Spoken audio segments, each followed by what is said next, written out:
ఉన్న బంగారాన్ని విడిపించి ఆ రోజు ఆన్లైన్ రేటుకే మేము కొంటాం. Sharma gold company.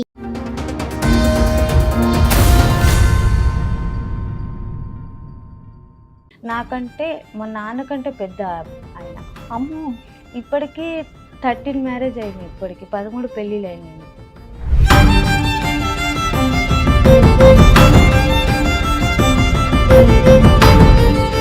మీ హస్బెండ్ కి 13 పెళ్లిళ్ళ? 13 పెళ్ళిళ్ళు. మీరు ఎన్నో భార్య? నేను 3వ భార్య. ఒక ఏరియా అంతా మీ ఆయనదేనే?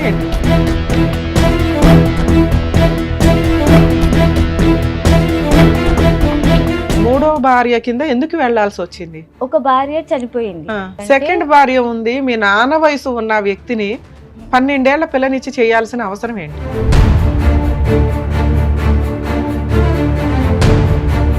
ఒక్కగానొక్క ఆడపిల్లని, పసిపిల్ల 12 ఏళ్ళు అంటే పిల్లకి ఏమీ తెలియవు. ఎవరో వచ్చిరు, ఇలా కూర్చున్నారు, అది మ్యారేజ్ అని చెప్పి సైన్ చేసేసారు, పెళ్ళి అయిపోయింది. మీ నాన్న వయసు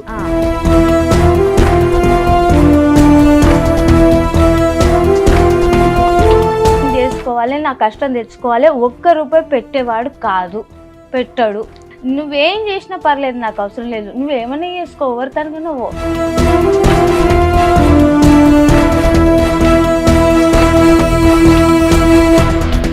ఇప్పుడు మీరు సెకండ్ వైఫ్ ఒక ఇంట్లో ఎంత కాలం ఉన్నారు? ఒక 4-5 ఇయర్స్ ఉండొచ్చు మేడం. 4-5 ఇయర్స్ ఉన్నారా? అవును.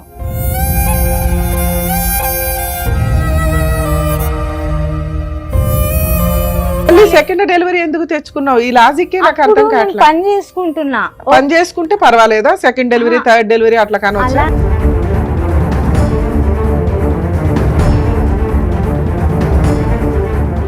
అక్కడ కూడా పిల్లలకి అన్నాడా? ఎక్కడికక్కడ తెలియదు. మరి 10 మందిని నీకు ఎలా తెలుసు? నేను పట్టుకున్నాను. 10 మందిని పట్టుకున్నావా? నేను పట్టినాను, మళ్ళీ కేసు కూడా పెట్టినా వీటి గురించి.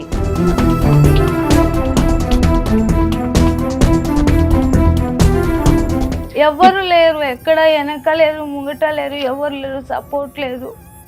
ఆ పిల్లల్ని పెట్టుకొని 18 నిండుతున్న ఆమెకు నేను ఎంతగానో మనం చేయాలమ్మా.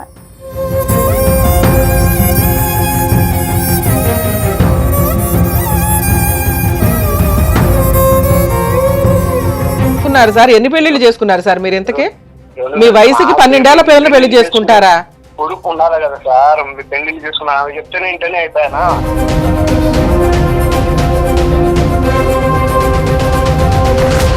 మేడం నమస్తే అండి. మేడం మీ పేరేంటి, ఎక్కడి నుంచి వచ్చారు? నా పేరు ఫస్ట్ కృష్ణవేణి, తర్వాత సాజిత అని. ఓ, కృష్ణవేణి ఎలియాస్ సాజిత. ఏంటి ముస్లిం పేరు? ముస్లిం పేరు అంటే నేను ముస్లిం అబ్బాయిని పెళ్లి చేసుకున్నారా? ఓకే, పెళ్లి చేసుకున్నా. ఎక్కడి నుంచి వస్తున్నారు మేడం మీరు? నేను శంషాబాద్ నుంచి. శంషాబాద్, ఓకే. శంషాబాద్ నుంచి వస్తున్నా. అది అయితే ఇక్కడ షాయిన్ నగర్ అని ఉంది, వర్కర్స్ అక్కడ. అయితే అక్కడ మా అమ్మ వాళ్ళు కొద్దిగా ఉండడం వలన పెద్దవాళ్ళు కుదిర్చిన పెళ్ళి ఇది, అరేంజ్ మ్యారేజ్. అట్లా ఎందుకు పెద్దవాళ్ళు కుదిర్చారు? ముస్లిం అబ్బాయిని చేయాలని ఎందుకు అనుకున్నారు? అలా అనుకోలేదు. అక్కడికి వచ్చిన తర్వాత మా పని గురించి అని అమ్మ వాళ్ళు వచ్చారు. 12 ఇయర్స్ అప్పుడు నాకు. ఓకే. హాస్టల్లో. ఎన్ని ఇయర్స్ బ్యాక్ స్టోరీ ఇది? 2007లో. 2007కి మీకు 12 ఇయర్సా? ఓకే. 12 ఇయర్స్ అయితే అప్పుడు అక్కడికి వచ్చిన తర్వాత చదువుకోవడానికి అని చెప్పి ఇప్పుడు వాళ్ళ దాంట్లోకి వెళ్ళాం కాబట్టి అది అలా అయిపోయింది అక్కడ. ఆ తర్వాత మీ సరౌండింగ్ అంతా అదే, మీరు చదువుకుంటున్న స్కూల్ ముస్లిం స్కూల్స్ అవడం వల్ల మీకు అది పెద్దగా అనిపించలేదు. ఆ తర్వాత అక్కడ నుంచి నేను రావడానికి చాలా ఇబ్బంది పడ్డాను. అంటే వెళ్ళిపోదామని అనుకుంటే కొద్దిగా అమ్మ వాళ్ళు అక్కడే ఉన్నారు, నాకేమో కొద్దిగా ఇష్టం లేకుండా ఉండే. అయినా కూడా ఇంకా మా అమ్మ వాళ్ళు ఎలా చెప్తే అలానే ఉంటాను కదా అని చెప్పి అది కంటిన్యూ అయిపోయింది. కొద్దిగా కంటిన్యూగా అయిపోయిన తర్వాత అమ్మ వాళ్ళ దగ్గరికి వెళ్ళి అతను ఏదో మాట్లాడి నాకంటే మా నాన్నకంటే పెద్ద ఆయన. అమ్మో, ఇప్పటికీ 13 మ్యారేజ్ అయినాయి. ఇప్పటికి 13 పెళ్ళిళ్ళు అయినాయి ఆయనకు. మీ హస్బెండ్ కి 13 పెళ్ళిళ్ళ? 13 పెళ్ళిళ్ళు. మీరు ఎన్నో భార్య? నేను 3వ భార్యని. మీ తర్వాత 10 పెళ్ళిళ్ళు అయినాయా? చాలా మంది అయిపోయాయి, అలా వదిలేసుకుంటూ వెళ్ళాడు అతను. అమ్మో. నేను 2008 నుంచే కేసులు పెడుతూనే ఉన్నాను. 2007లో మీకు మ్యారేజ్ అయింది. మ్యారేజ్ అయ్యింది. 8 నుంచి మీకు సీన్ అర్థమైంది. ఆ. మీరు అప్పటికి మూడో భార్య కింద ఎందుకు వెళ్లాల్సి వచ్చింది? ఒక భార్య చనిపోయింది. ఆ, ఒక రెండో భార్య భార్య చనిపోతే 2 పాపలు ఉన్నారు అతనికి. ఒక ఓకే. అబ్బాయి ఒక అమ్మాయి. ఆ తర్వాత నెక్స్ట్ మళ్ళీ వేరే ఎవరైతే పెళ్లి చేసుకున్నారో ఆమెను చేసుకున్నాక ఒక కొడుకు మళ్ళీ ఒక బిడ్డ. నలుగురు నలుగురు అప్పటికి. అయిపోయారు అప్పటికి. ఆ తర్వాత అప్పుడు నాకు ఐడియా లేదు, నాకు తెలియదు కూడా. ఉమ్. ఇంట్లోనే మీకు ఇల్లరికంగా వస్తాను నేను బయటికి ఏం తీసుకోబోను అమ్మాయిని సెకండ్ భార్య ఉంది, మీ నాన్న వయసు ఉన్న వ్యక్తిని 12 ఏళ్ల పిల్లనిచ్చి చేయాల్సిన అవసరం ఏంటి? అది మీరు ఫైనాన్షియల్ వీక్, మీకు కుదరలా, మీ అవును. ఇంట్లో వాళ్ళు ఇవన్నీ పక్కన పెట్టండి. అవును, ఒక సెకండ్ వైఫ్ ఉంది కదా. అది తెలియనివ్వలేదు. సరే తెలియలేదు, ఫస్ట్ వైఫ్ చనిపోయిందని తెలుసుగా, అప్పుడు మీరు సెకండ్ భార్యగా వెళ్తున్నారుగా. అది కూడా అది కూడా తెలియలేదా? కూడా అయ్యిందని తెలియదు మేడం మాకు. వాళ్ళు ఎక్కడ వాళ్ళు, మీరు ఎక్కడ వాళ్ళు? అతను కర్నూలు అంటారు. అంత కర్నూలు సంబంధం ఎలా వచ్చింది మీకు? కర్నూలు అంటే ఇక్కడనే సెటిల్ అయిపోయింది. ఒక 2 years ఆయన ఎంతో 10 ఏళ్ళు 11 అవును, 10 ఏళ్ల నుంచి ఇక్కడ సరే సెటిల్ అయినప్పుడు 2007, 8, 6 అంటే కనీసం చుట్టుపక్కల వాళ్ళు ఎవరు, వాళ్ళ ఫ్యామిలీస్ ఏంటి అందరికీ తెలుస్తాయి కదా. ఎవరు చెప్పలేకపోయారు మేడం. అక్కడ మీరు ఎంత మంది మొత్తం అమ్మా మీ ఇంట్లో? నేను మా 2 తమ్ముళ్ళు. నువ్వు ఉన్నదా ఒక్కతే ఆడపిల్లవు కదా, అంత ఒక్కదాన్నే. కంగారేంటి మీ ఇంట్లో? అది అర్థం కాలేదు. అతను ఏం చేసిండో ఏమైందో అసలు ఏం అర్థం మీ కాలేదు. నాన్నగారు తాగుపోతా? లేదు మేడం.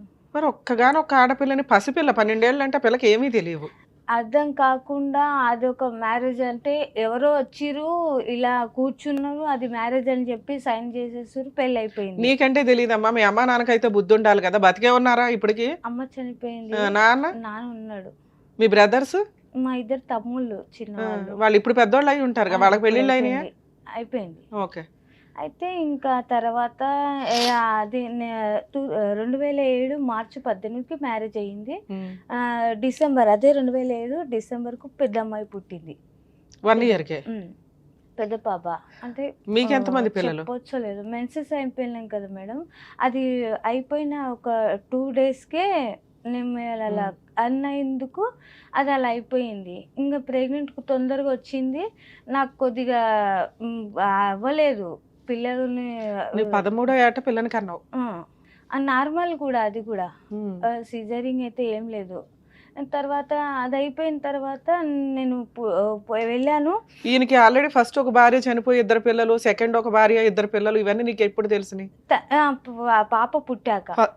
ఫస్ట్ పాప పుట్టినాక మీకు ఎంతమంది పిల్లలు? 2 అమ్మాయిలు. ఎందుకమ్మా ఇద్దరు ఈ 10 మందికి ఇంకెంతమంది ఉన్నారు? ఒక ఏరియా అంతా మీ ఆయనదేనే ఏంటి? మొత్తం చూసా నేను ఇంకా అవన్నీ ఏం చేయలేకపోయి ఇంకా కేసులు 2008లో ఒక ఫస్ట్ కూతురు పుడుతున్న టైంలో మీకు అర్థమైంది ఈయనకి మీరు థర్డ్ భార్య అని, సెకండ్ వైఫ్ ఉందని.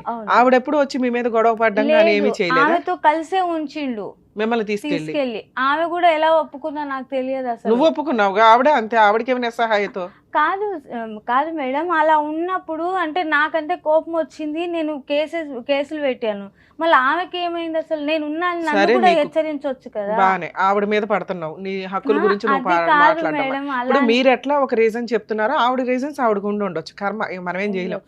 2007-8లో మీకు ఒక పాప పుట్టినప్పుడే మీకు సెకండ్ వైఫ్ ఉంది, పిల్లలు ఉన్నారు, ఆవిడ దగ్గరికి తీసుకెళ్లి మిమ్మల్ని ఉంచారు అన్నప్పుడు మీకు మళ్ళీ సెకండ్ డెలివరీ ఎప్పుడు ఎందుకు వచ్చింది? సెకండ్ డెలివరీ అంటే ఆ తర్వాత అది అయిపోయిన తర్వాత నేను PS లో కేసు వేసాను. ఇంట్లో ఉన్నప్పుడు ఏ పోలీస్ స్టేషన్ లో? పాడిచేరి PS లో కేసు వేసాను. ఆ రోజుల్లో చాలా పెద్ద కేసులు అమ్మా అవి. అసలు మేడం పట్టించుకోలేదు మేడం నిజం చెప్తే. కానీ ఇతను ఏదో తెలియదు, కానీ ఏదో చేశారు, అది అర్థం కాలేదు నాకైతే.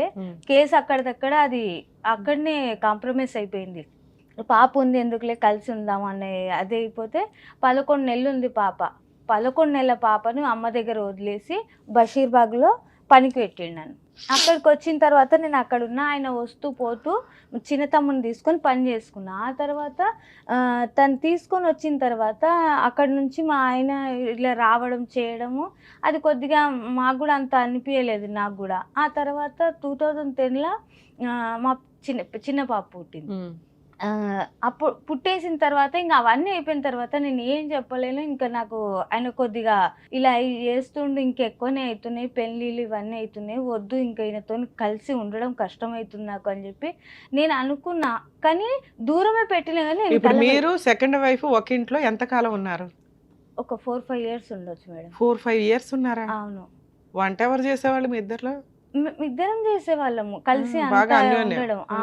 అలానే కలిసి ఉండడం, అక్క అని అప్పుడు పిలవడము. ఈ 4 years లో నువ్వు ఆవిడ మోటివేట్ చేయలేదా, మన ఇద్దరికి అన్యాయం చేశాడు, ఇంకెంతమందికి చెప్పాను నేను. చేస్తున్నాడో బయట చెప్పాను, కనుక్కుందాము అని? తను నాకు చెప్పింది, నేను ఏం చేయలేను, నేను నువ్వే చేసేది ఉంటే ఏదన్నా చేయని నేను ఇలానే ధైర్యశాలి కాదని చెప్పేసింది. నీకు ఒప్పేసుకుంది. ఆమె అదే చెప్పింది. చెప్తే నేను సరేలే ఇంకేం చేయలేను నేనని చెప్పి సైలెంట్. నాకు తెలిసినప్పుడల్లా నేను వెళ్ళి కేసెస్ పెట్టాను, కొట్లాడాను, ఫైట్ చేశాను, అన్నీ అయిపోయినాయి. ఇప్పుడు మీ వయసు ఎంత, మీ ఆయన వయసు ఎంత? నా వయసు ఇప్పుడు 32 మేడం. 32. అతనిదేమో 60+ ఏదో ఉంటుంది. 60 అయితే కామన్ గా, ఎందుకంటే మీ నాన్న వయసు. నాన్నకే 60 పై అయిపోయింది. 65 ఉంది నాన్నకు ఇప్పుడు. అయితే ఇంకా అది అయిపోయింది. ఇంకా అంత అయిపోయిన తర్వాత మేము అక్కడ ఇక్కడ చాలా చోట్ల వెళ్ళాను. అమ్మ ఆ పిల్లని తీసుకొని అతనితో ఉంటూ, సెకండ్ వైఫ్ తో ఉంటూ కోర్టులో కేసులు వేస్తూ తిరిగాను. తిరిగి ఊరుకున్నాడా మరి నువ్వు అట్లా కోర్టుల చుట్టూ తిరుగుతుంటే? చేసుకో ఎవరో చూస్తారు, నేను నువ్వు చూస్తా. పోలీస్ స్టేషన్కి వెళ్ళి కేసులు వేసి మళ్ళీ ఇంటికి వచ్చి ఇంట్లో వంట చేసుకొని తింటూ అందరూ హ్యాపీగా నా పడుకుంటున్నారు. పని నేను చేసుకోవాలి, నా కష్టం తెచ్చుకోవాలి. ₹1 పెట్టేవాడు కాదు, పెట్టాడు. అప్పుడు ఆ ఇంట్లో ఎందుకున్నావు నాన్న? నాకు మళ్ళీ సెకండ్ డెలివరీ ఎందుకు తెచ్చుకున్నావు? ఈ లాజిక్ నాకు అప్పుడు అర్థం నేను కావట్లేదు. పని చేసుకుంటున్నా. పని చేసుకుంటే పర్వాలేదా? సెకండ్ డెలివరీ, థర్డ్ డెలివరీ అట్లా కానొచ్చా? అలా అని కాదు మేడం, నీ తిండి ఇద్దరు నువ్వు తింటున్నావు. అమ్మాయిలకు నాకు కొద్దిగా అర్థం నీ కాలేదు. తిండి నువ్వు తింటున్నావు, నీ పిల్లలు నువ్వు పోషించుకుంటున్నావు, నువ్వు పోరాడే అంత శక్తి మీకుంది. ఉన్న టైంలో మళ్ళీ సరే ఇదే లైఫ్ లో స్పాయిల్ అయిపోయిన లైఫ్ ఎందుకు వచ్చింది? నేనేదో ఫైనాన్షియల్ గా స్ట్రాంగ్ గా ఉందో ఉన్నంత వరకు సర్దుకోవడం, ఆ టైంలో నీకు పెద్ద నాలెడ్జ్ ఉంటది కాబట్టి. రెండోది, ఒక స్టేజ్ వచ్చినాక బయటకు వచ్చేద్దాం, ఒక పిల్ల చాలు కదా, మళ్ళీ ఇంకో డెలివరీ అంటే ఎందుకు? నాకు అంత అనుభవం లేకపోయిందమ్మా. అదొకటి ఏంటంటే, ఇద్దరు పిల్లలు అయిపోయిన తర్వాత నాకు ఒకటి తెలివి అనేది కొద్దిగా వచ్చింది అప్పుడు. ఆ తర్వాత నేను ఏం చేయాలో నాకు అర్థం కాలేదు. ఇంకా నేను అతను దూరం పెట్టేశాను. ఇంకా కలవడం అనేటివి ఏది లేకుండా అయిపోయింది. 2016లో మొత్తానికి ఇంకా అసలు చేతులు ఎత్తేసిండు ఆయన సైలెంట్ గా. ఇక్కడ నేను అతను అలా ఉంటారు, ఇంటి ముంగటనే ఇల్లు ఉంది. ఇప్పుడు అతని ఇంట్లోనే ఉంటున్నాను నేను. ఇక్కడ దాకా వచ్చినా కూడా నువ్వేం చేసినా పర్లేదు, నాకు అవసరం లేదు, నువ్వేమన్నా చేసుకో, ఎవరితనగా నువ్వు. 2010లో లీగల్ గా ప్రొసీడ్ అవ్వడానికి స్టార్ట్ అయ్యారు, సెకండ్ డెలివరీ. అతనికి ఇంటి ఎదురుగా షిఫ్ట్ అయ్యి ఎంతకాలం అయింది? అంటే ఇంట్లో నుంచి బయటకు వచ్చి వేరే ఉంటున్నారు అన్న? అవును, వేరే అంటే అతని ఇల్లే అది కూడా. అదే అతనిదే, వేరే ఉంటామంటే అతనితో కలిసి ఉండట్లా ఒకే షెల్టర్ లో. అవును. మరి మీ అక్క ఏదైతే ఉందో సెకండ్ ఆవిడ అతనితో పాటే ఉంటుందా? ఉంటుంది. మధ్యలో ఈ 10 మంది ఇప్పుడు 15 ఏళ్ళు నువ్వు చెప్తున్న స్టోరీ. వాళ్ళంతా వదులుకుంటూ వెళ్ళిపోయారు మేడం. అతనికి ఏం చేయండో ఏం చేసిండో అవన్నీ వదిలేసుకుంటూ. సో మీ ఇద్దరు పర్మనెంట్ గా ఉన్నారు. ఆ తర్వాత 10 మంది Yes, అందరూ అక్కడ కూడా పిల్లలకి అన్నాడా? ఎక్కడికక్కడ తెలియదు. మరి నాకు 10 మంది అని నీకు ఎలా తెలుసు? నేను పట్టుకున్నాను, 10 మందిని పట్టుకున్నావా? నేను పట్టినాను. మళ్ళీ కేసు కూడా పెట్టినా వీటి గురించి. ఎవరు ఆమె శ్వేతారెడ్డి అని ఉండే, అక్కడికి వెళ్తే అక్కడ కేసు అయింది 498A. ఓకే, అది కేసు అయింది. దాని గురించి తిరుగుతున్నాడు. ఇంకా నేను ఏం చేయలేను అంటే, నా పిల్లలకే కావాలి, నాకేం అవసరం లేదు ఇప్పుడు. సో ఏదైనా ఒక ఫుల్ అండ్ ఫైనల్ సెటిల్మెంట్ చేస్తే బాగుండు అనుకుని 15 ఏళ్ల నుంచి పోరాడుతున్నామా. ఇప్పటిదాకా ఎక్కడ పోయినా సరే తిరుగుడు అవుతుంది, అంతకు మించి ఏం అవ్వట్లేదు నాకు. సరూర్నగర్ ఉమేష్ పిఎస్కి వెళ్ళా, బాలాపూర్కి వెళ్ళా, పాడిషేరికి వెళ్ళినా, ఇంకా చాలా చోటుకి వెళ్ళినా. ఇలా కూడా వచ్చిన, ఇంకా ఇక్కడికి వెళ్ళాలి, ఇంకెప్పటిదాకా వెళ్ళాలి. కోర్టుకి వెళ్ళావా? ఎందుకని? నాకు ఇవ్వలేదు కదా ఏది, నాకు అసలు రప్పిలే, చెప్పలేదు, ఫోన్ చేయలేదు. కోర్టుకి వెళ్ళాలి కదా, కోర్టుకి ఎందుకు వెళ్ళాలి? అంటే కోర్టుకి వెళ్ళాలి అంటే నాకు కాల్ వస్తే నేను వెళ్తాను కదమ్మా, నాకు అర్థం కాలేదు అది. అడ్వకేట్ని ఎందుకు పెట్టుకోలే? నా దగ్గర అంత స్తోమత ఉంటే నేను ఇక్కడ దాకా వస్తానా అమ్మా? అసలు ఏం పని చేస్తారు మీరు? నేను లేబర్ పని చేసుకుంటున్నా. మీ పిల్లల వయసు ఎంత ఇప్పుడు? ఏం చేస్తున్నారు వాళ్ళు? ఒక అమ్మాయికి ఇప్పుడు 2015కి, ఇప్పుడు 2015కి, ఇప్పుడు ఈ డిసెంబర్ కదా, 15కు 18 వస్తాయి పెద్ద అమ్మాయికి. రెండో అమ్మాయికి 17. పిల్లలు చదువుకుంటున్నారమ్మా? ఓకే. ఇక్కడికి ఎందుకు వచ్చారు? నాకు ఏదో ఒకటి పిల్లలకు ఆదరు చూపించాలంటాను అనుకున్నామా. అమ్మా మీరు పోలీస్ స్టేషన్లకు వెళితే మీరు ఏం కేసులు వేసుకోవాలో మీకు చెప్పుంటారు. చెప్పలేదా? చెప్తారు తల్లి, ఒకటే చెప్పారు 498A. అది పోలీస్ స్టేషన్ లో అక్కడ వేస్తారు. సార్ నేను అడ్వకేట్లను పెట్టుకోలేను, నా పిల్లలకి నాకు నెల నెల మెయింటెనెన్స్ కావాలి అని అడిగితే ఫ్రీ లీగల్ ఎయిడ్ కి పంపిస్తారు కదమ్మా మిమ్మల్ని. 15 ఏళ్లలో మీకు ఒక్కళ్ళు కూడా ఈ సలహా లేదు, చెప్పలేదా? అసలు మా సలహా షోలు నేను చూసినా నీకు అర్థం మిమ్మల్ని అవుతుందిగా. చూసాకే వచ్చాను ఇక్కడ దాకా. అయ్యో మీ వీడియోస్ చూసాకే నాకు కొద్దిగా ధైర్యం వచ్చింది ఇక్కడికి రానికే. ఎవరు లేరు, ఎక్కడ వెనక లేరు, ముంగట లేరు, ఎవరు లేరు, సపోర్ట్ లేదు. ఆ పిల్లల్ని పెట్టుకొని 18 నిండుతున్నాయి ఆమెకు. నేను ఎంతగానో మనం చేయాలమ్మా. మీ హస్బెండ్ ఫోన్ తీస్తాడా ఇప్పుడు మాట్లాడితే? తీస్తాడు, వేరే వాళ్ళ ఫోన్లతో చేస్తే తీస్తాడు, నా ఫోన్తో అయితే తీయడు. తీసి ఏంటి అని అడిగితే చెప్తాడా? చెప్తాడు, ఏంటి కేసు ఇలా అయ్యి ఏంటది అని అడిగితే మరి ఏం చెప్తాడో తెలియదు, ఐడియా అయితే లేదు. కేసు అయితే ఉంది ఆల్రెడీ. ఇప్పుడు మీరు ఉంటున్న ఇల్లు ఎవరి పేరు మీద ఉంది? ఎంత వాల్యూ చేస్తుంది? 75, అది 75 గజాలు అంటారు కదా మేడం. అది 2 రూమ్లు ఉన్నాయి. ప్రస్తుతానికి అయితే అందులో నేను ఉంటున్నా. పైన పోర్షన్ గాని పైన రూములు గాని లేదు, మీరు ఉండడానికే ఉంది. అది ఎవరి పేరు మీద ఉంది? అది అంటుండ్రు వాళ్ళ అబ్బాయి పేరు మీద ఉంది అని అంటుండు. అది మరి ఎక్కడ ఉందో ఎవరి పేరు మీద ఉందో నాకైతే తెలియదు. నోటరీ ల్యాండా, రిజిస్ట్రేషన్ ల్యాండా తెలియదు, అది కూడా తెలియదు. జస్ట్ ఉండగలుగుతున్నారు. ఏం పని చేసుకుంటున్నారు మీరు ఇప్పుడు?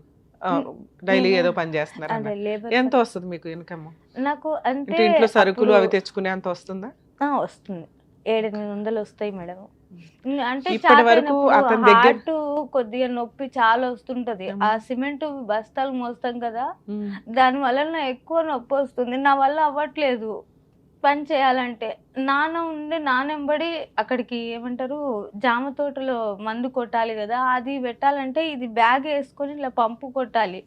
ఈ రెట్ట మొత్తం నొప్పి అవుతుంది, ఇక్కడ చెయ్యి మొత్తం.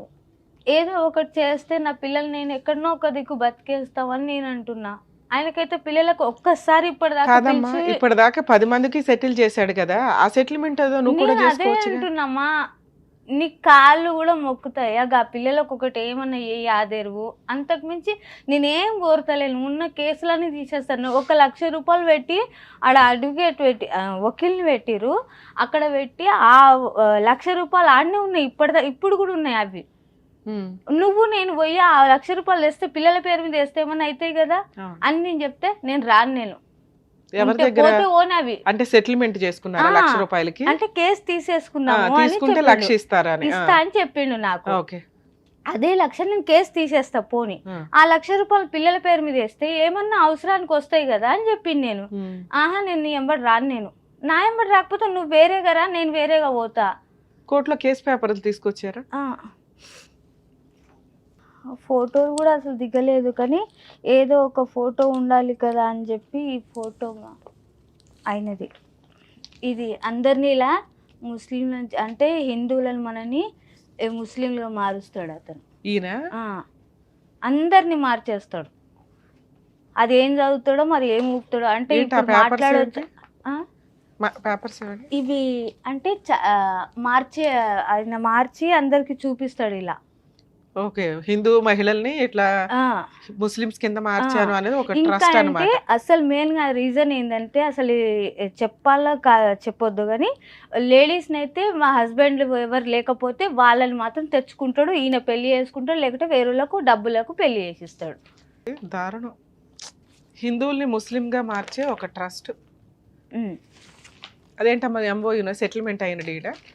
కాదు మేడం, ఇది డైవర్స్ అని చెప్పి ఇల్లు రాసిస్తున్నాను చెప్పి నా దగ్గర 2016 సైన్ తీసుకుండు.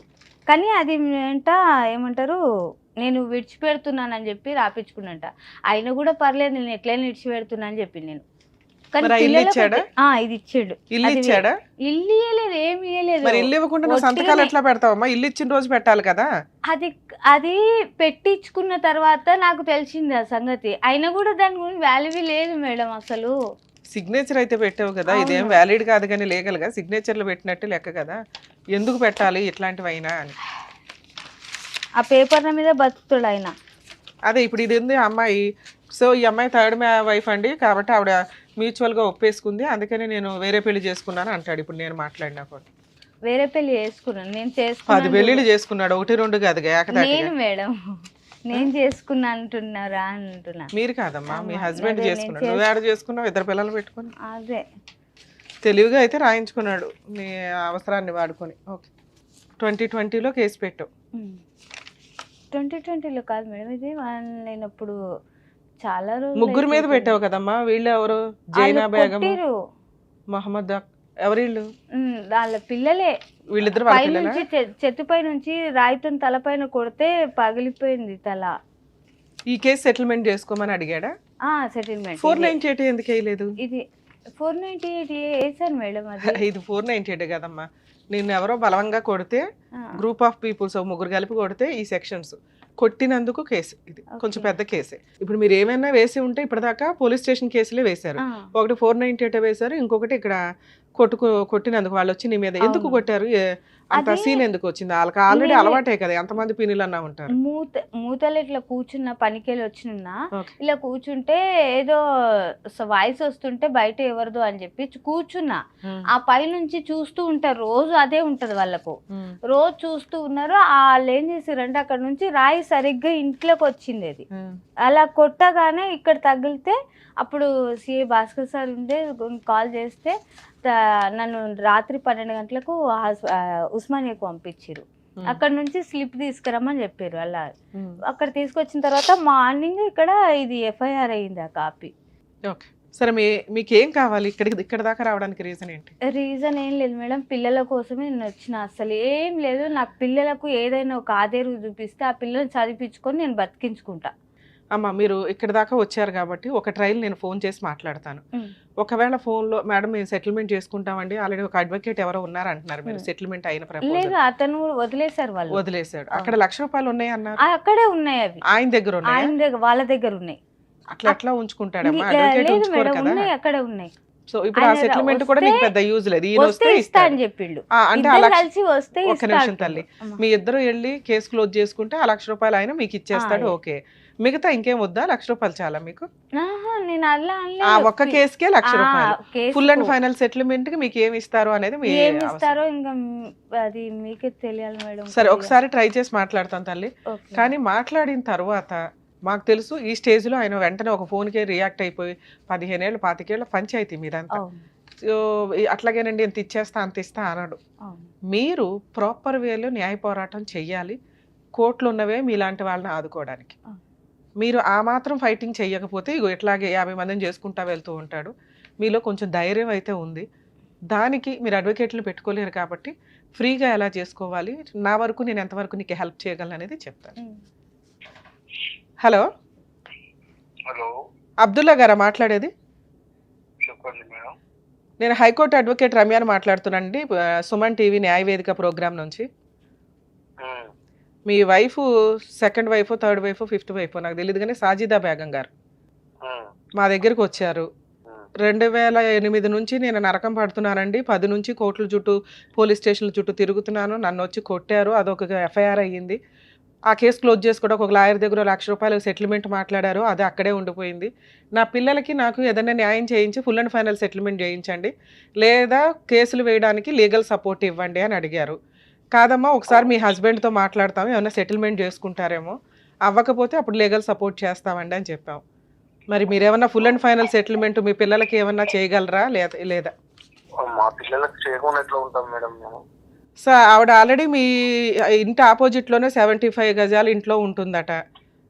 మరి పిల్లలకి మీకు ఇప్పుడు మేము లీగల్ సపోర్ట్ ఇచ్చామంటే డొమెస్టిక్ వైలెన్స్లు మెయింటెనెన్స్లు వేసుకుని ఆ ప్రాపర్టీ అట్లాగే అటాచ్మెంట్ చేయడం, ఆ క్రిమినల్ కేసులు కొంచెం స్ట్రాంగ్గా ఫైట్ చేయడం, మా దాకా నమ్ముకుని వచ్చినాక మేము 100% సపోర్ట్ చేయాల్సి వస్తుంది కదా సార్. అలా లేకుండా మీరు ఆల్రెడీ ఏమిటో 60 years అబోవ్ ఉంటుందట, మరి ఇంత చిన్నపిల్లని ఎందుకు చేసుకున్నారు? మా దాకా అసలు ఇట్లాంటి రావడమే మాకు కష్టంగా అనిపిస్తుంది వినటానికి. ఏం సెటిల్మెంట్ చేసుకుంటారు, ఎక్కడికి పంపించాలి? మీ అడ్వకేట్తో ఏ కోర్టులో ఏ కేసు నడుస్తుంది? నేను అడుగుతున్నది కేసు, క్రిమినల్ కేసుల గురించి కాదు, ఫుల్ అండ్ ఫైనల్ సెటిల్మెంట్ పిల్లలకి ఆవిడకి ఏం న్యాయం చేయగలరు అని. ఆల్రెడీ కేసుకు తిరుగుతున్నా మేడం నేను. మా అడ్వకేట్ నంబర్ ఉంది, నంబర్ ఇస్తాను, లేకుంటే అడ్వకేట్ తో మాట్లాడిస్తాను. మీ నంబర్ ఇదేనా? ఇదే, ఈ నెంబరేనండి. మీకు సెటిల్మెంట్ చేసుకునే ఉద్దేశం ఉంటే ఒక 1 week టైం ఇస్తున్నాము సార్, మీ అడ్వకేట్ తోటి మాట్లాడించండి, లేదా ఇక వీళ్ళకి ఈవిడికి ఫ్రీ లీగల్ ఎయిడ్ ఎట్లా కేసులు వేయాలి ఏంటని చేయిస్తాం. కోర్టే చేస్తుంది ఇంకా న్యాయం.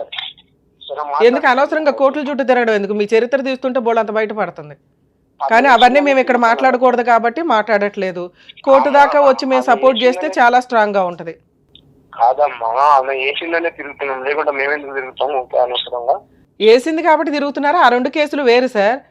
ఇప్పుడు ఇంకా పిల్లలకి ఏమి ఇంతవరకు ₹1 ఇవ్వలేదంట. పిల్లలు ఎట్లా చదువుతున్నారు ఏంటి, వాళ్ళ పెళ్లిళ్ళు ఏంటి, ఈ ఖర్చులన్నీ ఉంటాయి కదా. అసలు ఏం చదువుతారు అడుగు. రికార్డు ఉంది మేడం, మెయింటెనెన్స్ చేస్తున్నాం. ఎంత వేస్తున్నారు మెయింటెనెన్స్? ఇప్పుడు మేము మసీదులో మోసం చేస్తున్నాం. మా ఇన్కమ్ ఎంత ఉందో అంత ప్రకారం చేస్తున్నాం. మాతో ఎంత అండి? ₹1, ₹2, ₹10,000, ₹50,000 ఏదో ఒకటి ఉంటదిగా. ₹2 ఎందుకు వేస్తారు? 10,000 మా దగ్గర ఎందుకు వేస్తారు? కానీ మాతో ఏమవుతుంది అది ఏమైతుందో అది చెప్పండి సార్. ఒక మాట చెప్పాలి కదా నిజాయితీగా. మసీదుకి వెళ్తున్నారు అంటే నేను చాలా నమ్ముతాను. అలాంటప్పుడు కొంచెం నిజం చెప్పాలి కదా. మీరు కన్నా పిల్లలు ఇక్కడ అనాథల్లాగా తిరుగుతున్నారు. ఆవిడ కూలి పని చేసుకుని ఆవిడ పోషించడం ఏంటి? మీ పిల్లలకి మీరు తిండి పెట్టలేరా? అలాంటప్పుడు అంతమంది పిల్లల్ని కనటం ఎందుకు? సరే మాట్లాడిస్తాను. మాట్లాడుదురు సార్. ఒక మాట మీరు చెప్పండి, ఎంత వేస్తున్నారు మెయింటెనెన్స్ అది చెప్పండి. వెళ్తూ ఇప్పుడు వెళ్తూ బాగలేదు మేడం నాకు. నేను మాట్లాడిస్తాను. మేము ఇప్పుడు ఏమంటారు మా దేవచర్ దగ్గర పోయి కానీ ఈ నంబర్ మీదే కదా? ఇదేనండి. మీకు ఒకసారి నేను చెప్తాను, ఒకసారి లైన్ లోనే ఉండండి. మేడం, మీ హస్బెండ్ తో ఇప్పుడు మాట్లాడుతున్నాం కదా, మీరు వింటున్నారుగా. వీళ్ళ అడ్వకేట్ దగ్గరికి వెళ్ళి మాట్లాడతారు. మీకు ఫోన్ వచ్చి మీతో మాట్లాడు ఒక 1 week లో ఫుల్ అండ్ ఫైనల్ ఏమైనా సెటిల్మెంట్ చేసుకుంటే ఓకే. లేదా మీరు మళ్ళీ మమ్మల్ని కాంటాక్ట్ అవ్వండి. మా సుమన్ టీవీ తరపు నుంచి అడ్వకేట్ రమ్య గారు మీకు 100% ఎంత హెల్ప్ చేయగలరో అంతా చేస్తారు. ఈయన దగ్గర నుంచి మెయింటెనెన్స్ వసూలు చేయడం ఎట్లాగా కోర్టు ద్వారా 100% వసూలు చేయిస్తారు. ఎందుకు అంటే ఈయన ఎంత అమౌంటో చెప్పట్లా. నిజంగా 3,000 వేస్తున్నారండి, 5,000 ఏదో ఒక ఫిగర్ చెప్తారు. నేను అన్నదానికి కౌంటర్ మాట్లాడారు తప్ప. 10,000, 20,000, 50,000 అంటే నేను ఆ మాట చెప్పాను. అవును సార్, అదే అడుగుతున్నా. నేను అడిగాను, మీరు ఒక మాట చెప్పగలగాలి సార్. నేను 2,000 వేస్తున్నాను మేడం, 3,000 వేస్తున్నాను మేడం అని చెప్పాలి కదా. ఒక మసీదు మోజన్ కు 10,000, 20,000 ఎట్లా చెప్పగలుగుతారు మీరు అని నేను చెప్పిన. నేను చెప్పాలన్నా మరి ఎందుకు పెళ్లి చేసుకున్నారు సార్? ఎన్ని పెళ్లిళ్ళు చేసుకున్నారు సార్ మీరు? ఇంతకీ మీ వయసుకి 12 ఏళ్ల పిల్లల్ని పెళ్లి చేసుకుంటారా? కొడుకు ఉండాలి కదా సార్. మీ పెళ్లిళ్ళు చేసుకున్నా చెప్తేనే ఇంటనే అయిపోయానా? అసలు మీరు ఎన్ని పెళ్లిళ్ళు చేసుకున్నారు చెప్పండి నాకు. బలే నేను చెప్పింది తప్పే అయితే నువ్వు చెప్పు, మళ్ళీ ఏం చెప్తున్నావు చెప్పు. కాదు, 2 పక్కల వినాలి కదా మేడం. అందుకే సార్ మిమ్మల్ని అడుగుతున్నాం కదా, మీరు చెప్పండి సార్. మీరు చెప్పండి. నేను 2 క్వశ్చన్లు అడుగుతున్నాను సార్, ఇంకేం అడగట్లా. మీరు ఎట్లాగో మీ అడ్వకేట్ ద్వారా మాట్లాడతానన్నారు, ఆయనతో మాట్లాడతాం. కానీ మన వ్యూయర్స్ కూడా జనాలకి తెలియాలి కదా ఈయన ఎంత మంచి వ్యక్తి అని. ఇప్పుడు 1 side మాట్లాడితే కరెక్ట్ కాదు. నేను 2 క్వశ్చన్లు అడుగుతున్నా. మీరు మెయింటెనెన్స్ ఎంత ఇస్తున్నారు వాళ్ళకి? మేము మెయింటెనెన్స్ 2,000 ఇస్తున్నాం మేడం. 2,000 ఇస్తున్నారా? మా 2,000 వస్తున్నాయా? లేదు, నాకు దానికి అవ్వట్లేదు, దాంతో కావట్లేదు అని చెప్పి ఒక 1 month కింద నేను అడిగాను. కాదయ్యా దాంతో అవ్వట్లేదా, 2,000 తోటి ఈ రోజుల్లో 2,000 తోటి నీకు ఇల్లు గడిచిపోవాలి. ఒక్క నిమిషం, ఒక వారం లోపల తీసుకొని పోతే సార్ ఈ 2,000, 10,000 పంచాయతీలు వద్దు కానీ ఫుల్ అండ్ ఫైనల్ సెటిల్మెంట్ చేసేయండి. వాళ్ళకు 20 లక్షలు, 10 లక్షలు ఏం మాట్లాడుకుంటారో ఒకసారి మాట్లాడుకోండి. మేడం ఇది సెటిల్మెంట్ అయిపోయిందంటే ఆ అమ్మాయి మాకు 1 week లో ఫోన్ చేస్తే ఓకే. లేదా మీరు మీ లాయర్ ద్వారానే కోర్టులో మాట్లాడుతున్నారు. అలాగే ఏమనంటే ఈ లాయర్ల గురించి అయితే బాగా ఈ లాయర్ల పంచాయతీలు మాకు తెలుసు కానీ మాట్లాడదాం. అంటే లాయర్ని తీసుకొస్తాడు మేడం. ఏమనంటే కేసు కోర్టు అయినా ఆడకే పిఎస్ కోంగలే లాయర్ వెంటనే ఎక్కడ ఉంటారో మరి తెలియదు, వాళ్ళు ఎలా వస్తారో తెలియదు. ఇలా కేసు అయిందో లేదో అలా వస్తారో ఇలా ఇచ్చి వెళ్ళిపోతారు. తల్లి మీరు కనీసం 2,000 వేస్తున్నారనే మాట మాకు చెప్పాలి ఫస్ట్ గా. అది బేసిక్ కదా. లేదు మిమ్మల్ని అనట్లేదు, వెయ్యరు అదేదో టైం పాస్ కి అప్పుడప్పుడు వేసే పంచాయతీ తప్ప ఆయన రెగ్యులర్ గా వెయ్యట్లేదు, ఏమి లేదు. నేనేమన్నా ₹1, ₹2, ₹1,000, ₹10,000, ₹50,000 అని అన్నా దానికి ఆయనకి అంత వచ్చి లేదు మేడం నేను 2,000 వేస్తున్నానని చెప్పొచ్చు. అంటే 2,000 ఈ రోజుల్లో ఎందుకు పనికిరాదు అనేది ఆయనకి అర్థమవుతుంది. 3 బతకాలి 2,000 మీద. పోనీ ఓన్ హౌస్ ఉందని అనుకున్నా కూడా పిల్లల చదువులు కానీ వాళ్ళ పెళ్ళిళ్ళు కానీ ఇవన్నీ హెల్త్ కానీ ఇవన్నీ ఉంటాయి కదమ్మా. సో ఇది కరెక్ట్ కాదు. ఇక్కడ ఆయన మీద గట్టిగా పోరాడే వాళ్ళు ఎవరూ లేరు. నువ్వు పోరాడే విధానం కూడా సరిగ్గా అనిపించట్లే. ఈ అమ్మాయి వెనకాల ఎవరు లేరు, ఏమీ చెయ్యర్లే అని. సో ఇప్పుడు నేను మాట్లాడుతున్నది ఏంటంటే ఒక 1 week 10 days టైం తీసుకోండి. వాళ్ళు కాంటాక్ట్ అయ్యారా అయినట్లు, అవ్వకపోతే మీరు ఎక్కడ ఉంటారో Pahad Sharif ఏదన్నారు city civil court దగ్గర. సిటీ సివిల్ కోర్టు తెలుసుగా, చార్మినార్ దగ్గర. సో ఇప్పుడు నీకున్న ఆప్షన్ ఏంటి? సిటీ సివిల్ కోర్టు చార్మినార్ దగ్గర మన హైదరాబాద్ డిస్ట్రిక్ట్ కోర్టు అది. అక్కడికి వెళ్ళి మేడం ఇట్లా కేసు ప్రొసీడింగ్స్ 498 ఈ కేసు నడుస్తుంది. మా హస్బెండ్ దగ్గర నుంచి నాకు మంత్లీ మెయింటెనెన్స్ 3కి 10,000 చొప్పున 30,000 కావాలి. గృహ హింస చట్టం కేసు వేయటం ఎట్లా, నాకు కొంచెం ఎవరన్నా ఒక అడ్వకేట్ని సజెస్ట్ చేయండి. అని వాళ్ళతో మాట్లాడండి. వాళ్ళు మీకు గవర్నమెంట్ అడ్వకేట్ను ప్రొవైడ్ చేస్తారు. సఖీ సెంటర్ ఎక్కడో ఫార్వర్డ్ చేస్తారు నీకు సఖీ సెంటర్ లొకేషన్ కూడా పంపిస్తానమ్మా, మీ జ్యూరిస్డిక్షన్ సఖీ సెంటర్ అని. అక్కడికి వెళ్ళండి. అక్కడ మీకు domestic violence case free legal aid తోటి ఫ్రీగా ప్రొవైడ్ చేయడం జరుగుతుంది. డొమెస్టిక్ వైలెన్స్ కేసు అంటే ఒక ఫ్రూట్ బౌల్ అనుకోండి, అది చాలా కేసులతో సమానం. అంటే 4-5 చోట్లకు వెళ్ళి 4-5 అడ్వకేట్లు పెట్టుకొని 4-5 కేసులు వేయడం, లేదా ఒక అడ్వకేట్తో 4-5 కేసులు వేయడం కంటే నువ్వు అడుగుతున్న రిలీఫ్ ఫైనాన్షియల్ రిలీఫ్. ఆ ఫైనాన్షియల్ రిలీఫ్కి నీకు కావాల్సింది ఏంటి? మంత్లీ మెయింటెనెన్స్, నీ జీవితం సర్వనాశనం చేసినందుకు నష్టపరిహారం, ఓకే, ప్రొటెక్షన్. ఆల్రెడీ వాళ్ళు కొట్టి ఉన్నారు కాబట్టి ప్రొటెక్షన్ కావాలి, నీ సరౌండింగ్స్కి వాళ్ళు రాకుండా. నువ్వు ఏదైతే ఇంట్లో ఉంటున్నావో ఆ ఇల్లు నీకే రిజిస్ట్రేషన్ చేయించమని అడిగే హక్కు నీకు ఉంటుంది. ఈ 4 పాయింట్స్ అంటే 4 డిఫరెంట్ కేసుల్ని ఒకే కేసులో అడిగే హక్కు డొమెస్టిక్ వైలెన్స్ ద్వారా ఉంది. ఫ్రీ అడ్వకేటు అక్కడ ప్రొవైడ్ చేస్తారు. ఇది మీలాంటి వాళ్ళ కోసం పెట్టిన చట్టం. అందరూ ఎవరు పడితే వాళ్ళు వాడుకుంటున్నారు, కానీ అడ్వకేట్లు పెట్టుకోలేక ఉన్నంతలో న్యాయం కోసం పోరాడే వాళ్ళు ఫ్రీగా చేసే పని. సో మీకు ఆ లొకేషన్ పంపిస్తాను, మీ హైదరాబాద్ జ్యూరిస్డిక్షన్ది సఖీ సెంటర్ ఎక్కడికి వస్తుందో మీరు అట్లా వెళ్ళి మాట్లాడండి. ఒకవేళ వాళ్ళు ప్రాపర్గా రెస్పాండ్ అవ్వకపోతే ఇట్లా సుమన్ టీవీ ద్వారా అడ్వకేట్ రమ్య గారిని అప్రోచ్ చేయనండి, మేడం పంపించారు, పని చేయకపోతే నాకు చెప్పు తల్లి, నేను మాట్లాడతాను, మేము దిగుతాను అప్పుడు. ఓకే, ఆల్ ది బెస్ట్ అమ్మ, జాగ్రత్త.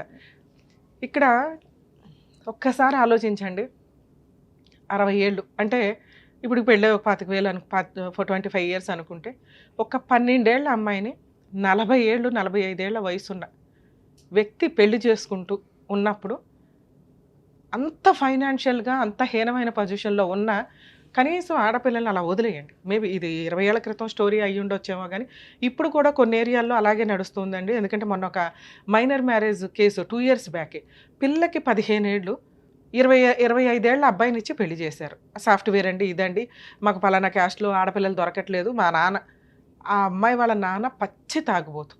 ఆ తాగుబోతు భార్యను కొట్టి, నానమ్మను కొట్టి, అంటే తాగుబోతు వాళ్ళ అమ్మను కొట్టి ఆ పసిపిల్లని తీసుకొని వెళ్ళి ఒక వ్యక్తి చేతిలో పెడితే గట్టిగా 2-3 monthsకి అతని హెల్త్ ప్రాబ్లం బయటపడింది. ఏంటంటే అతని 2 కిడ్నీలు డ్యామేజ్. ఆ 2 కిడ్నీలు డ్యామేజ్ అయితే ఆ అబ్బాయి వాళ్ళ అమ్మ ఒక కిడ్నీ ఇచ్చింది, అది కూడా స్పాయిల్. ఎందుకంటే నాన్న ఎంత పనికి మాలిన తాగుబోతో అంతకి డబల్ తాగుబోతూ అబ్బాయి. ఆడపిల్లని వదిలించుకోవడం అంటే ఇంత దరిద్రంగా ఆలోచించొద్దు దయచేసి తల్లిదండ్రులు. తండ్రి తాగుబోతూ ఓకే, కనీసం ఆ నానమ్మ అమ్మ ఈ రోజున బాధపడి మా ఆఫీస్కి వచ్చి మాట్లాడారు, కానీ ఆ కేసుల్లో లీగాలిటీ. ఇప్పుడు ఆ పిల్ల వయసు ఎంతో తెలుసా? 17 ఏళ్ళు. అందులో 2 years ఆ పిల్ల ఆ డయాలసిస్ కోసం హాస్పిటల్లో, నిమ్స్ హాస్పిటల్లో తిరుగుతా కూర్చుంది. వెక్స్ అయిపోయి ఆ పిల్ల ఎక్కడో ఇంట్లో నుంచి పారిపోయి అక్కడ చెట్ల దగ్గర కూర్చొని ఉంటే ఎవరో ఫోన్ చేస్తే ఆ నానమ్మ అమ్మ వెళ్ళి పిల్లని తెచ్చుకొని ఆఫీస్కి తీసుకొచ్చి మేడం హెల్ప్ చేయండి అని అడిగితే ఏం చేయగలం? మీకు బుద్ధి ఉండాలి ఫస్ట్. ఇంత పసిపిల్లలకి పెళ్ళిళ్ళు చేసుకుంటూ, అమ్మ తల్లి మీకు ఇక్కడ రిక్వెస్ట్ చేస్తున్నా, మీరు కూడా అంతే నిస్సహాయ స్థితిలో ఉన్నారు. మైనర్ మ్యారేజ్లు ఎంత వరస్టో కొంచెం తెలుసుకుంటే, ఎందుకంటే చేసిన వాళ్ళు చేసుకున్న వాళ్ళు ఇద్దరు కూడా జైలుకి వెళ్ళాలి, క్రిమినల్ ప్రొసీడింగ్. అలాగే మైనర్ అమ్మాయి 18 years లోపు, మేడం నాకు ఈ మ్యారేజ్ వద్దు, నేను వదిలించుకోవాలనుకుంటున్నానంటే తనకి తానుగా, అంటే 18 years లోపు అయితే గార్డియన్గా వాళ్ళ అమ్మో వాళ్ళ నాన్నో వాళ్ళ పెద్దమ్మో ఎవరో ఒకళ్ళు ఉండి డైవర్స్ కేసు వేయొచ్చు. దాంట్లో ఏ క్రూయాలిటీ ప్రూవ్ చేసుకోవసరలా, ఏమీ అవసరం. అది డైరెక్ట్గా అనల్మెంట్ ఆఫ్ మ్యారేజ్ కిందకు వస్తుంది, అది వ్యాలిడే కాదు. అలాగే ఒకవేళ అమ్మాయి 15 years అప్పుడు పెళ్లి చేసుకుంది, 20 years వచ్చేసింది, 20 years లోపు కూడా అది అనల్మెంట్ కింద మ్యారేజ్ కిందే వస్తుంది, ప్రాబ్లమే లేదు, ఈజీ కేసు. ఒకవేళ ఆఫ్టర్ 20 years అయితే డైవర్స్ యాక్ట్, అంటే హిందూ మ్యారేజ్ యాక్ట్ ప్రకారం, అంటే వాళ్ళు ఏ రిలీజియన్ అయితే ఆ రిలీజియన్ యాక్ట్ ప్రకారం డైవర్స్ కేసు వేసుకోవచ్చు, మీకు కాంపెన్సేషన్లు వస్తాయి. అలాగే వాళ్ళు క్రూయాలిటీ ఏదైతే చేస్తారో వాటి మీద క్రిమినల్ ప్రొసీడింగ్స్, సివిల్ ప్రొసీడింగ్స్ కూడా ఇంప్లిమెంట్ అవుతాయి. ఇప్పుడు ఈ కేసులో మనం తెలుసుకోవాల్సిన రెండో పాయింట్ ఏంటంటే, లవ్ జిహాద్ చాలా సీరియస్గా అనిపించింది నాకు. ఒక ముస్లిం వ్యక్తి ముసలోడు అయ్యుండి చిన్న పిల్లలకి అసలు ఎత్తుక్కొని, వాళ్ళ ఫైనాన్షియల్ బ్యాక్గ్రౌండ్లో ఎత్తుక్కొని మరి ఏ రకంగా ట్రాప్ చేసుకుంటూ వెళ్ళారో అర్థమే కావట్లేదు. లేదు మేడం, అమ్మాయిని చూసి నేను లవ్ చేసి పెళ్లి చేసుకున్నాను, వాళ్ళ ఇంట్లో వాళ్ళు నన్ను చేశారంటే అక్కడ అంత సీనే కనిపించట్లే. ఒక వ్యక్తి యొక్క ఫైనాన్షియల్ ఇదో వాళ్ళ చెడు అలవాట్లను ట్రాప్ చేసుకుంటూ వెళ్తున్నారు అనేది కూడా కొంత అర్థం అవుతుంది. ఇందులో లవ్ జిహాద్ ఉందా లేదా మనకు తెలియకపోయినప్పటికీ ఈ కేసు అసహ్యకరంగానే ఉంది వినటానికి. ఒక ఏరియాలో రిలీజియన్స్లో ఉన్నప్పుడు మనకి ఏ రిలీజియన్ ఒకటే, మనం అందరం కలిపే మనకు ఊహ తెలిసిన దగ్గర నుంచి పెరుగుతున్నాం. అలాంటప్పుడు ఎవరి రిలీజియన్లో వాళ్ళు పెళ్ళిళ్ళు చేసుకుంటూ అందరూ ఫ్రెండ్షిప్ తోటో సహృదయంతో ఉండాలి తప్ప పెళ్ళిళ్ళు చేసుకునేటప్పుడు ఒకటే అమ్మాయి ఒకటే భర్త ఇలా ఉండాలి ఎక్కడైనా కానీ. ఇక్కడ ఇతనికి ఈవిడ థర్డ్ వైఫ్, కనీసం ఫస్ట్ 2 వైఫ్లు పెళ్ళిళ్ళ గురించి వీళ్ళకి నాలెడ్జ్ కూడా లేదు. ఇది కొంచెం చూసుకోవాలి. ఒక హిందూ అమ్మాయి ముస్లిం అబ్బాయిని పెళ్లి చేసుకుంటే కోర్టులో rights, civil rights, criminal rights ఖచ్చితంగా ఉంటాయండి. అంటే 498 డొమెస్టిక్ వైలెన్స్, మెయింటెనెన్స్లు అన్నీ ఈక్వలే. మరి డైవర్స్ తీసుకోవాలంటే ఎట్లా మేడం అంటే, ఒకవేళ హిందూ అమ్మాయి ముస్లిం అమ్మాయి కింద కన్వర్ట్ అయితే వాళ్ళకు ఒక బుక్ ఉంటుంది, నేమ్ చేంజ్ అవ్వడం కానీ వీళ్ళ దాంట్లో అది జరిగింది. అలా కన్వర్ట్ అయినప్పుడు మహమ్మదన్లా కూడా అమ్మాయికి ఇంప్లిమెంట్ అవుతుంది, దాని ప్రకారం ప్రొసీడ్ అవుతారు. మరి 2nd, 3rd, 4th మ్యారేజ్లు చేసుకుంటే ఎట్లా మేడం అతను? ఎందుకంటే ముస్లిం వ్యక్తి జనాలకు తెలియదు 4 మ్యారేజెస్ చేసుకోవచ్చని. ఇప్పుడు మా చిన్నప్పుడు 7 మ్యారేజెస్ చేసుకోవచ్చని, అంతకంటే ఊహ తెలిసినప్పుడు ఎన్ని మ్యారేజ్లు అన్నా చేసుకోవచ్చని. ఈయన ఆ ఎన్ని మ్యారేజ్లు అనే ఇన్ఫినిటీ దగ్గర కూర్చొని ఉన్నారు. కానీ సుప్రీంకోర్టు తోలు తీసేస్తుంది. ముస్లిం జెంట్స్ చట్ట ప్రకారం డైవర్స్ వేసుకోవడానికి లేదు, కులా తీసుకోవడానికి ఉంది కాజీ దగ్గర. కులా అంటే మ్యూచువల్ డైవర్స్. ఒకవేళ అమ్మాయి మ్యూచువల్గా రాకపోతే కోర్టులో సివిల్ రూల్స్ ప్రకారం డిక్లరేషన్ ఆఫ్ డైవర్స్ కింద వేసుకోవాలి. ఇక్కడ పిల్లల్ని కూడా పట్టించుకోకుండా ఇష్టం వచ్చినట్టు పెళ్ళిళ్ళు చేసుకుంటూ వెళ్తే క్రిమినల్ కేసు చాలా స్ట్రాంగ్గా ఉంటుంది. ఇదే పద్ధతి మీరు దుబాయ్ కానీ అక్కడ చూస్తే, ఒకవేళ ఫస్ట్ మ్యారేజ్ నుంచి 2nd మ్యారేజ్ చేసుకోవాలి అంటే ఫస్ట్ వైఫ్కి ఫైనాన్షియల్గా 50% సెటిల్ చేయాల్సి ఉంటుంది. అలాగే పిల్లలకి, అలాగే 2nd మ్యారేజ్కి వచ్చేసరికి ఆ అమ్మాయికి కూడా ఫైనాన్షియల్గా అతను లేకపోతే ఎంత రిచ్గా బతికిద్దో ఆయన ఫైనాన్షియల్ కెపాసిటీని బట్టి అలా సెట్ చేసినాకే వెళ్ళాలి. అక్కడ కూడా కొన్ని లిమిట్స్, రూల్స్ చాలా స్ట్రాంగ్గా ఉన్నాయి. ఫస్ట్ వైఫ్ కానీ 2nd వైఫ్ కానీ కేసు వేస్తే వాడికి ఇంకా లైఫే ఉండదు. అక్కడ 0 క్రైమ్ తోటి కేసులు నడుస్తూ ఉంటాయి. అంటే చాలా తక్కువ రూల్స్ అంత పర్ఫెక్ట్గా ఫాలో అవుతారు. మనకేంట్రా బాబు అంటే 15 పెళ్ళిళ్ళు కాకపోతే వాడుకోవడం, కేసులు వేసుకోవడం, సెటిల్మెంట్ చేసుకోవడం, వదిలిపడేయడం. కొంచెం కామన్ కోడ్ అనేది మనకు ఏమైనా రావడానికి అవకాశం ఉంది. యాక్చువల్గా ఈ పాటికే వచ్చేది. అది వస్తే అన్ని మతాల యొక్క మ్యారిటల్ డిస్ప్యూట్స్కి సంబంధించింది ఒకే చట్టంలోకి వస్తుంది. అప్పుడు అందరికీ ఈక్వల్ అవుతుంది. కొంచెం అవేర్నెస్ రావడానికి మీకు అవకాశం ఉంది. సో ఈ కేసులో అమ్మ మీరు ఏదైతే అగ్రిమెంట్ రాసుకున్నారో అది డైవర్స్ కిందకి రాదు. ఓకే, మీరు ఇంకా వైఫే, వాళ్ళు ఇంకా ఆయన పిల్లలే. ఆయనకి ఎన్ని పెళ్ళిళ్ళు అయినాయి అనేది తర్వాత ఛాలెంజ్ చేయడానికి ముందైతే మీరు ఫైనాన్షియల్గా సెటిల్మెంట్ అడుగుతున్నారు కాబట్టి మీరు డైవర్స్ ఇచ్చినా ఇవ్వకపోయినా మీకు పెద్ద ఫరక్ పడదు. సో మీకు కావాల్సింది ఫైనాన్షియల్ సెటిల్మెంట్. అది మీ పిల్లల హక్కు, మీ హక్కు. దీనికి ఇందాక నేను చెప్పినట్టు DVC కేసు ఫైల్ చేసుకోండి. 100% అవుతుందని నేను అనుకుంటున్నా. ఇన్ కేసు అవ్వకపోతే ఆ కేసు వేయండి, ఆరాంగా మెయింటెనెన్స్ వస్తుంది. ఆయన ఇచ్చే 2,000 కత్తలే మినిమం 20 to 25 మీకు ఆర్డర్ చేస్తారు. మీరు 50,000 దాకా క్లెయిమ్ చేయండి. మీ ధైర్యం నాకు నచ్చింది. పిల్లలిద్దరూ చదవనివ్వండి, గవర్నమెంట్ కాలేజీల్లో అన్న జాబ్ చేసుకునివ్వండి. ఈ రోజున ప్రతి స్త్రీ తనని తాను పోషించుకునేలాగా ఉండాలి. అలా అని కాపురాలు నాశనం చేసుకోవద్దు. మీకు అన్యాయం జరిగినప్పుడు డైవర్స్ దాకా వెళ్ళాలి కానీ అన్యాయం చేసుకుని డైవర్స్ల దాకా వెళ్ళొద్దు. మీకు 100% ఫైనాన్షియల్ సపోర్ట్ అతని దగ్గర నుంచి ఫుల్ అండ్ ఫైనల్ సపోర్ట్ జరిగిద్ది. జరగకపోతే మా వంతు ప్రయత్నంగా నేను మీకు అందుబాటులో ఉంటాను. సరేనా? థ్యాంక్ యూ అమ్మా.